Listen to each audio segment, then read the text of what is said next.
In the heart of Toledo, Spain, rises a cathedral that has remained sealed since the year 1634. Its Gothic towers, guarded by stone walls, were built by the Inquisitors themselves before they fled forever. For exactly 40 years, between 1594 and 1634, the catacombs of this sacred temple echoed with screams that lasted for 3 days straight. Neighbors described them as voices pleading with God, yet speaking in a language that no scholar was ever able to decipher. What few people know is that these terrifying events were orchestrated by the most powerful family of the Spanish Inquisition, the Santander. 3 generations of prelates who controlled the most feared ecclesiastical tribunal in all of Europe. Today, for the first time, we reveal the truth that Vatican authorities have tried to erase from history for nearly 4 centuries. Before we continue with the macabre story of the Santander family, I must warn you, this channel is not for everyone. It is only for the bravest, those willing to confront the darkest secrets of ecclesiastical history. If you are among that select group of seekers who pursue truth no matter how disturbing it may be, subscribe right now, and let us know in the comments from which country you're listening.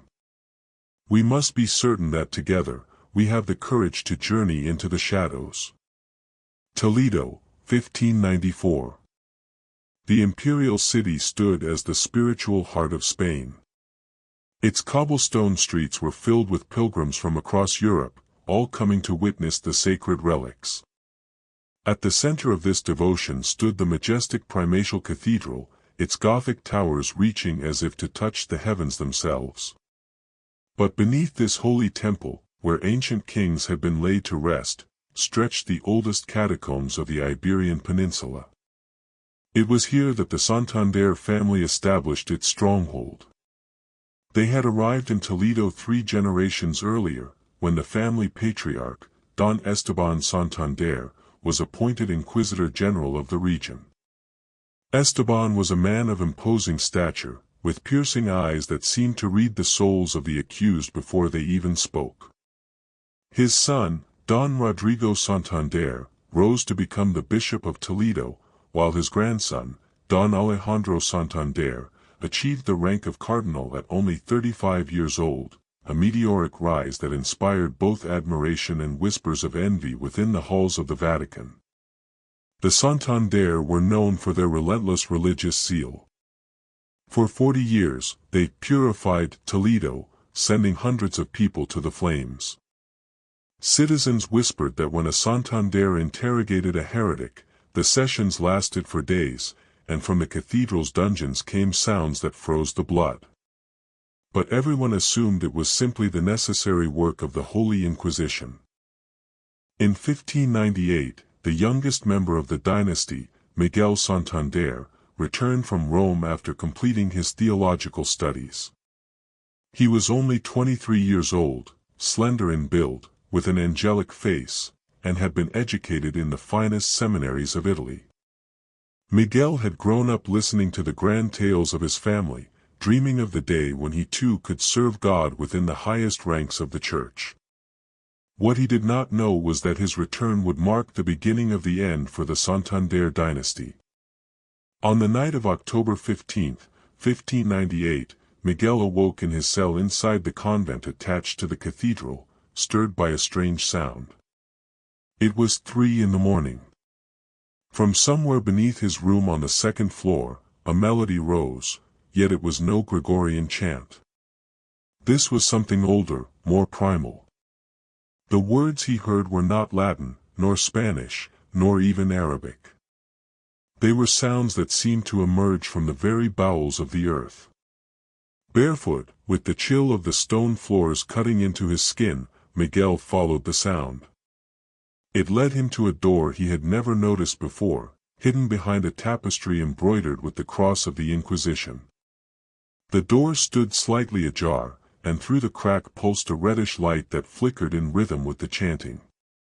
Descending the stone steps, Miguel found himself in the deepest catacombs of the cathedral. But these were not the catacombs he remembered from his childhood. They seemed to have expanded, tunnels stretching far beyond what he thought possible. On the walls, ancient Christian symbols were carved alongside others he could not recognize, symbols that seemed to shift and move under the trembling glow of the torches. And then he saw them. In the center of a circle etched into the stone floor stood his grandfather, Don Esteban Santander, who was supposed to be asleep in his chambers. At his side, completing a triangle, were his father, Bishop Rodrigo, and his cousin, Cardinal Alejandro. All three wore black robes embroidered with golden thread. But the designs stitched into the fabric were not crosses. They were symbols so grotesque that Miguel felt nauseated just looking at them. Before them, chained to an inverted cross, was a man Miguel recognized, Tomás Herrera, a cloth merchant recently arrested by the Inquisition, accused of secretly practicing Judaism. But Tomás was not being interrogated. He was being prepared. Miguel's horror deepened when he realized his family was not alone. From the niches in the catacombs, where once had rested the remains of saints and nobles, hooded figures now stood in silent vigil. Too many to count, all watching, all waiting. The chant grew louder, and Miguel could distinguish his family's voices within the sinister chorus. They spoke that same unknown tongue, but now and then they inserted phrases in Latin. Not holy Latin, but inverted Latin, twisted into blasphemous supplications. Miguel froze. He wanted to retreat, but his foot brushed against a loose stone. The sound, though faint, was enough. Every figure in the chamber turned toward him. For the first time in his life, Miguel saw fear in his grandfather's eyes. But it was not fear of being discovered. No, it was fear that something far more terrible was about to unfold. The days that followed that night were torment for Miguel. His family behaved with absolute normality during the day, performing their ecclesiastical duties, celebrating Mass, blessing the faithful. But their eyes had changed. When they thought Miguel wasn't watching, they exchanged subtle gestures he couldn't interpret. Their conversations would fall silent the instant he entered the room. Miguel tried convincing himself it had all been a nightmare, nothing more than a vision born of exhaustion after his long journey from Rome. But his doubts shattered when he asked about Tomás Herrera. Searching for the merchant in the dungeons of the Inquisition, Miguel was told by the guards that Herrera had died during interrogation the previous night. The official report claimed his weak heart could not withstand the pressure. But Miguel knew otherwise. He had seen Tomás alive at 3 a.m, chained in the catacombs.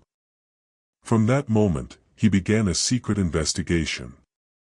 Hidden in the archives of the Inquisition, records his family had kept for decades, Miguel uncovered something that froze his blood. Every single month for the past 40 years, a prisoner had died during interrogation on specific dates, the 15th, the 23rd, and the 31st, without exception. And every death occurred exactly at 3 a.m. But there was something even more disturbing. None of these prisoners' bodies were ever buried in the cathedral cemetery.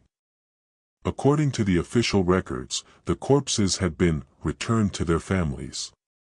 Yet Miguel could not find a single family that had ever claimed one. It was as though these people had vanished completely from the face of the earth.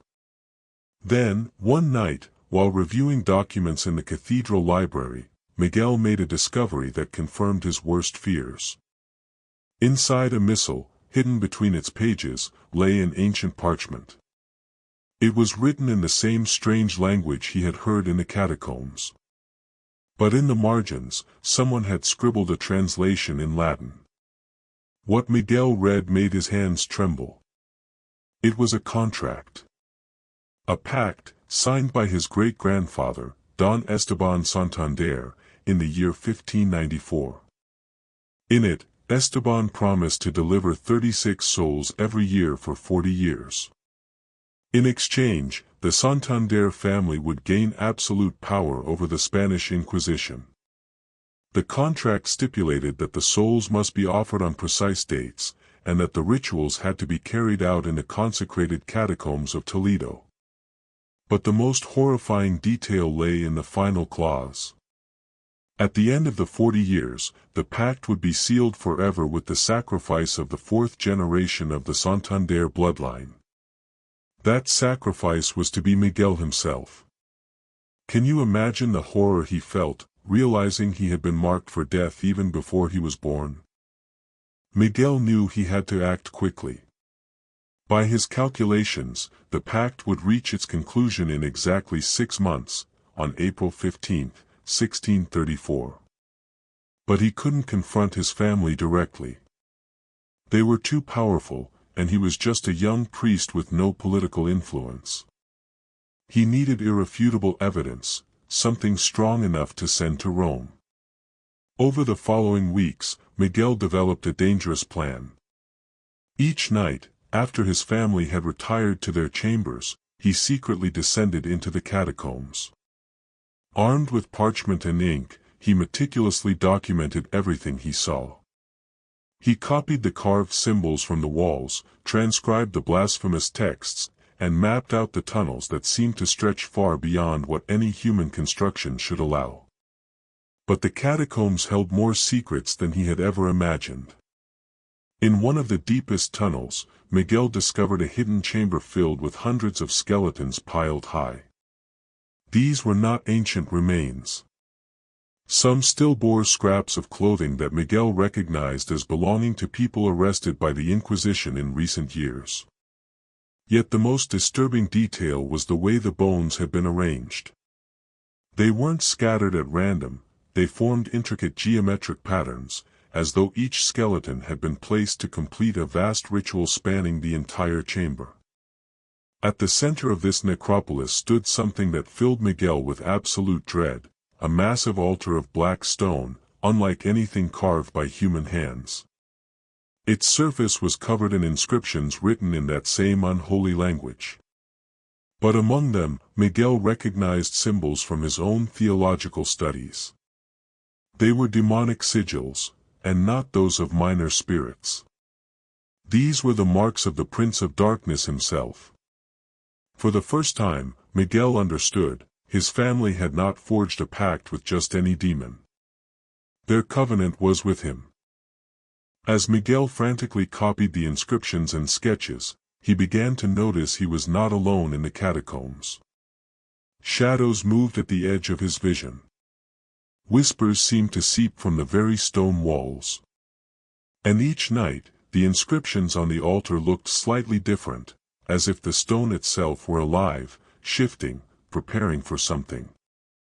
One night, while working in the Chamber of Bones, Miguel heard footsteps echoing down the main tunnel.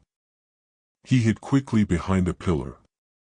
From the darkness emerged his cousin, Cardinal Alejandro. But he was not alone. Beside him glided a tall, thin figure, completely shrouded in black robes. The figure did not walk, it seemed to float silently above the ground, leaving no sound behind. Miguel watched in horror as Alejandro knelt before this being and handed it a scroll. The figure unfurled the parchment. Though Miguel could not see its face beneath the hood, he heard its voice. It was not a human voice.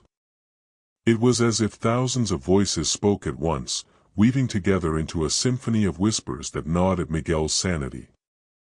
The time draws near, the voices intoned. The fourth generation must be prepared. The young Miguel must be brought willingly, or the pact will break, and your family will endure torments beyond even your darkest imagination. Alejandro trembled as he answered. We have waited 40 years for this. We will not fail. But Miguel, he suspects something. We've noticed he descends into the catacombs at night. The hooded figure fell silent. Miguel felt as if unseen eyes pierced through the stone walls and locked directly onto him. Finally, the chorus of voices spoke again. Then it must be hastened. The sacrifice will take place at the next new moon. Prepare the summoning ritual. Ensure the young Miguel cannot escape Toledo. The very next day, Miguel realized his world was closing in on him. His correspondence with Rome had been intercepted. The letters he had sent to the Vatican never arrived, and no replies ever came. When he tried to leave Toledo, hoping to seek help in Madrid, the city guards stopped him. They claimed they had strict orders: no member of the Santander family was to leave the city, for security reasons tied to the Inquisition. Miguel was trapped. But he refused to surrender. If he could not escape Toledo, he would need to find allies within it. Quietly, he began observing other clergymen, searching for someone who might help him. That's when he discovered Fray Antonio Medina, a Franciscan friar who had arrived in Toledo 6 months earlier. Antonio had already begun asking uncomfortable questions about the abnormally high number of deaths during Inquisition interrogations. He was an older man, in his 60s, hardened by years of missionary work in the Americas. He had seen unimaginable suffering, and little could shock him anymore. But even he was unsettled by the strange patterns in Toledo. Cautiously, Miguel approached him. In the privacy of confession, Miguel revealed everything: the rituals, the pact, the altar, the contract signed by Esteban Santander. He feared Antonio would think him insane. But to Miguel's astonishment, the friar didn't doubt him. His weathered face grew grave, and his voice was steady. "My son," said the old Franciscan, "I too have seen things that defy reason. I've noticed the prisoners who die during interrogations show no signs of physical torture. It is as if their souls themselves were consumed." Fray Antonio revealed that he had been conducting his own investigation. Locals had spoken to him of diabolical apparitions near the cathedral, of animals refusing to approach it after nightfall, and of a mysterious surge in cases of demonic possession within Toledo over the past 40 years. Together, Miguel and Fray Antonio began to craft a dangerous plan, to witness and document the next ritual, and finally expose the Santander family. But they knew they would have to tread carefully. One night, as they whispered their strategy inside Antonio's cell, they suddenly heard footsteps in the corridor. Someone was listening. The night of March 23, 1634, Miguel and Fray Antonio decided the time had come to act. By Miguel's calculations, the new moon would arrive in just 3 days, and with it, the final sacrifice. They needed definitive evidence to send to Rome. But just as importantly, they needed a way to survive what was coming. Carrying consecrated oil and blessed crosses, they descended together into the catacombs. But what awaited them was not what they had seen before. The chamber of the black altar had been transformed. Its walls were now covered with freshly painted blasphemous frescoes that had not been there the night before. The images showed saints and angels corrupted, heaven collapsing, and at the center of it all, a crowned figure that Miguel recognized instantly. It was himself.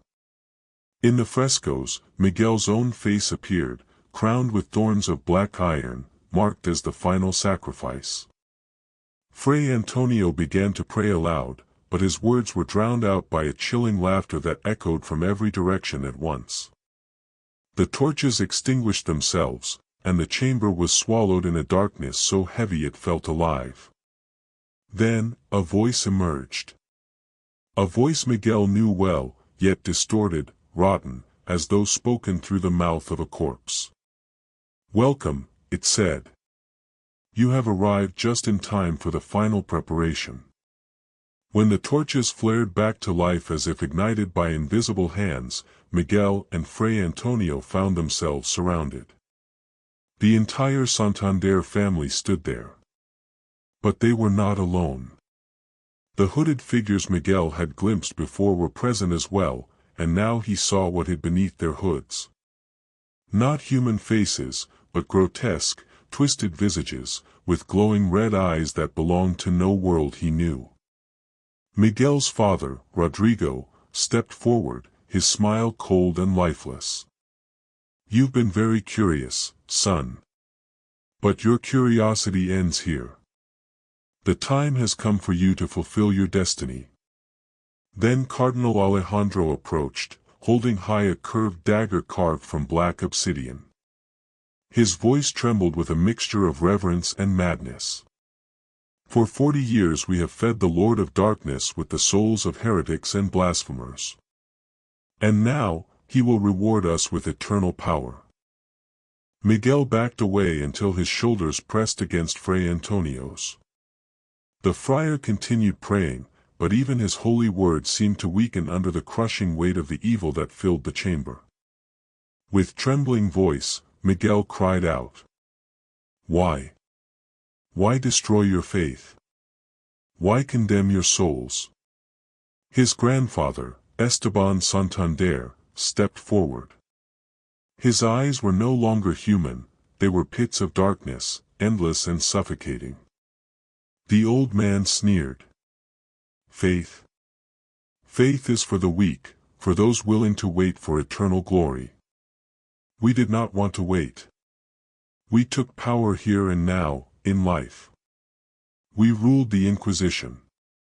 We decided who lived and who died. We were gods among mortals." Miguel whispered, horrified. "But the price?" His father Rodrigo answered coldly. "The price is small compared to the reward. Once you are sacrificed, the pact will be complete. The Lord of Darkness will grant us immortality. We will expand our dominion beyond Spain. All of Europe will fall under our control." At that moment, Fray Antonio raised his voice with an authority Miguel had never heard before. It was deeper, commanding, almost unearthly. "Lies," thundered the friar. His words shook the very stones of the catacombs. "The Lord of Lies has deceived you as he deceives all fools who seek worldly power. There will be no immortality for you, only an eternity of torment. Your souls will join those you have already condemned." The hooded figures began to move forward, closing in on the friar. But Antonio raised his cross high, and a golden light burst from it. The creatures recoiled, shrieking in pain. "I am Fray Antonio Medina," he declared. "But I am also an emissary of the Holy See. Rome has known of your heresy for years, and I was sent to bring it to an end." Miguel's eyes widened in realization. Antonio was no ordinary Franciscan, he was an exorcist, sent by the Vatican, preparing all along for this very moment. What followed was a battle both physical and spiritual. Fray Antonio began to recite the ritual of exorcism, not upon one person, but upon the entire chamber, upon the entire network of catacombs that had been corrupted by decades of unholy rites. The walls began to bleed. The carved symbols ignited with a fire that gave off no light, only darkness. The Santander family writhed in agony as the entities they had bargained with began to claim their souls ahead of time. Esteban aged decades in mere seconds, his body collapsing under the weight of stolen years. Rodrigo screamed as invisible marks appeared across his skin, the names of the innocents he had condemned. But Alejandro fought back. With the obsidian dagger raised high, he lunged at Miguel with supernatural strength. Miguel dodged, but the blade cut his arm. His blood spilled across the surface of the black altar. And in that instant, a presence filled the chamber, so overwhelming that even Fray Antonio faltered in his exorcism. The Lord of Darkness had arrived. The figure that materialized before the altar was no horned demon from medieval paintings. It was something far worse, an absence of light given human form, a void that devoured creation itself. Looking upon it was like staring into absolute nothingness. Its voice was the echo of every blasphemy ever uttered. The pact must be fulfilled. The blood of the fourth generation has touched my altar. The ritual is complete. Fray Antonio, however, did not waver. He smiled, not with defiance, but with serene faith that 40 years of evil could not corrupt. No, he said with divine authority. The pact was forged under deception, through lies. Before the eyes of God, it is null and void. Then he revealed the truth to Miguel. Antonio had not come to Toledo by chance. Rome had known of the Santander pact from the very beginning, having intercepted the original contract. They allowed it to continue for 40 years, not out of negligence, but because the Church needed the entity to manifest physically, so it could be defeated once and for all. Miguel's blood, spilled not in willing sacrifice but in self-defense, had broken the terms of the pact. As the last descendant of the Santander line to reject evil, Miguel now held the power to undo everything his family had built. Antonio extended a silver cross to him. Choose, Miguel. You can complete the ritual and claim the power your family sought, or destroy the pact and save your soul. Miguel did not hesitate. He seized the cross and pressed it against the black altar. The stone cracked. From the fractures burst a light that was the very opposite of darkness, the light of redemption, of divine mercy. The Lord of Darkness shrieked, a howl of rage that shook the earth, before being banished back to the abyss. The Santander collapsed to the ground, their bodies decaying rapidly as their souls were dragged to eternal punishment. The hooded creatures dissolved like smoke, and the bones of the innocents they had sacrificed turned into golden dust that rose heavenward. Exhausted beyond measure, Miguel collapsed. When he awoke, he was lying in a convent cell. Fray Antonio sat beside him. "Is it over?" Miguel whispered weakly. "It is finished," Antonio confirmed. "The catacombs have been sealed forever. The Inquisition's archives in Toledo have been sent to Rome. And you, Miguel Santander, are absolved of your family's sins." Miguel never returned to his old life. The weight of what he had endured scarred him forever. He withdrew to a monastery in the Pyrenees, where he spent the rest of his days copying sacred manuscripts and praying for the souls his family had condemned. But before leaving Toledo, he did one final thing. He wrote down everything he had witnessed in a document and entrusted it to Fray Antonio, with instructions that it be hidden in the Vatican's secret archives. "So that no one forgets," he said. "That evil can hide even behind the holiest of altars." Epilogue. This chilling tale reminds us that corruption can seep into even the most sacred places, and that power without moral boundaries inevitably leads to damnation.